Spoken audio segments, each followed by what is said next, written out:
Souvent, on entend les gens dire, mais c'est tellement plus facile de tuer le diable que de tuer son propre fils. Pourquoi Dieu ne tue pas en même temps le diable?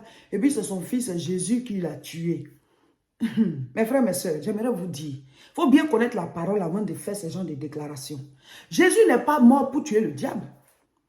Jésus n'est pas mort pour vaincre le diable. Il n'a pas besoin de mourir pour vaincre le diable. Jésus est mort pour nos péchés. C'est ça la différence. Le diable, là, il n'a même pas besoin de venir sur la terre ici pour le vaincre. Il était au ciel, non, le diable. C'est au ciel, il était, avec eux tous là-bas. Mais il a été précipité purement et simplement. Et ce n'est même pas Jésus qui l'a précipité, ce sont les anges. Ils ont géré ça entre eux là-bas. Les autres anges là les ont précipités. Et Jésus lui dit, il voyait Satan tomber du ciel comme un éclair. Tellement on l'a tapé, là, il est passé comme ça, comme un éclair. Mais Jésus, lui, il est venu pour vaincre le péché. Faites bien la différence. Il est venu vaincre le péché pour nous. Ce n'est pas le diable, il est venu vaincre. Pourquoi est-ce que le diable a le dessus sur les hommes? Pourquoi est-ce que le diable arrive à détruire des familles? Pourquoi est-ce que le diable arrive à détruire des vies? C'est le péché. Le péché, là, c'est ça qui ouvre la porte de nos vies. Donc, il te tente, le diable. Et puis, tu commets un acte. Et maintenant, ça donne accès à ta vie. La Bible dit, l'acte dont les ordonnances nous condamnaient, Christ l'a effacé.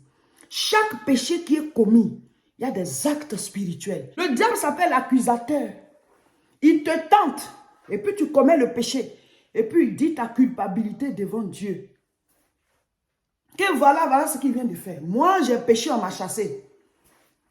Donc, il est coupable.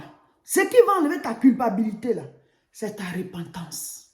C'est pour ça que Jésus dit, prêchez la bonne nouvelle. Celui qui aura cru, il sera sauvé.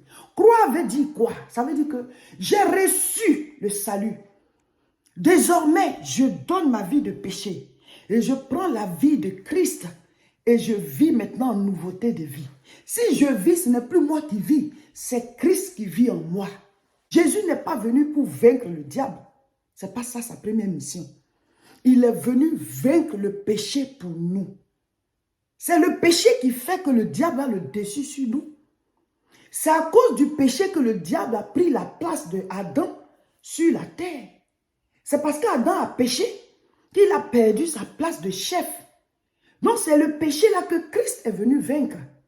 S'il a vaincu le péché et qu'il nous a redonné notre position, mais nous avons autorité sur le diable. C'est pour cela que la Bible dit, au nom de Jésus, chassez les démons, chassez le diable. Mon frère, ma soeur, Jésus est venu pour nous donner la vie. Il est venu nous restaurer, nous repositionner dans la vie, le niveau qu'on devait avoir auprès de Dieu. Jésus n'est pas venu, sa première mission, c'est pas pour détruire le diable. Il est venu nous sauver de nos péchés. Maintenant, quand tu reconnais que tu es pécheur et que tu décides de renoncer à cette vie-là, ce n'est pas juste reconnaître et puis, voilà, après on continue de vivre dedans. Sinon, tu n'as rien fait. Tu laves l'assiette, après tu la salis, tu la laves encore, tu la salis. C'est quoi ce ping-pong? Quand tu décides de marcher avec le Seigneur, tu as changé de vie, tu as une nouvelle création. Avant, tu allais dans telle direction, après, c'est le contraire. Tu es repenti. Un repenti, c'est quelqu'un qui fait plus ce qu'il faisait. Quand on dit celui-là, c'est un voleur repenti. Ça veut dire qu'il ne vole plus. Celle-là, c'est une prostituée repentie. Celui-là, c'est un escroc repenti. Ou alors, c'est un sorcier repenti. Ça veut dire que, ben voilà, il n'est plus sorcier ou bien il n'est plus sorcière. Mais tu n'es pas un repenti et puis tu continues ce que tu faisais avant. Donc, quand on se donne à Jésus, on fait un troc. On lui donne nos péchés. Il dit, venez à moi, vous tous qui êtes fatigués et chargés. Il y a des gens qui sont chargés, mais ils ne sont pas encore fatigués. Mais quand tu es fatigué, là, tu viens au Seigneur. Tu lui donnes tes péchés. Tu lui donnes tes fardeaux. Et lui, il te donne la vie. La vie éternelle. Jean chapitre 10 au verset 10. Il dit, le voleur ne vient que pour dérober, égorger et détruire. Mais moi, je suis venu afin que les brebis aient la vie et qu'elles soient dans l'abondance. C'est un passage biblique qui a beaucoup de sens. Moi, je l'ai appris même par cœur. Jésus est venu pour que nous ayons la vie. Pas seulement la vie, mais en abondance. Pour que ta coupe déborde. Il dit, il y a quelqu'un qui était venu avant. C'est le voleur. Lui, il vient là, il égorge, il détruit, il vient pour dérober. Il dit le voleur, il vient, il dérobe, c'est-à-dire il vole des choses. Satan, il n'est pas physique, non, ce n'est pas des choses physiques qu'il vole. Il vole des choses de la destinée des gens.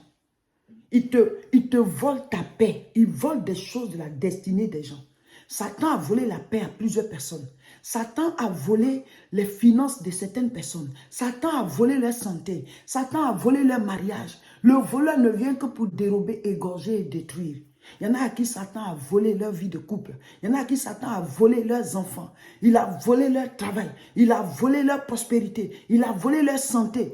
Mais par Jésus-Christ, nous pouvons récupérer tout ça. Quand Dieu te donne quelque chose là, quand Dieu proclame une chose dans ta vie, même si la chose n'était pas là, lui, il la crée. Dis-moi Amen. Jésus est venu pour nous donner la vie éternelle.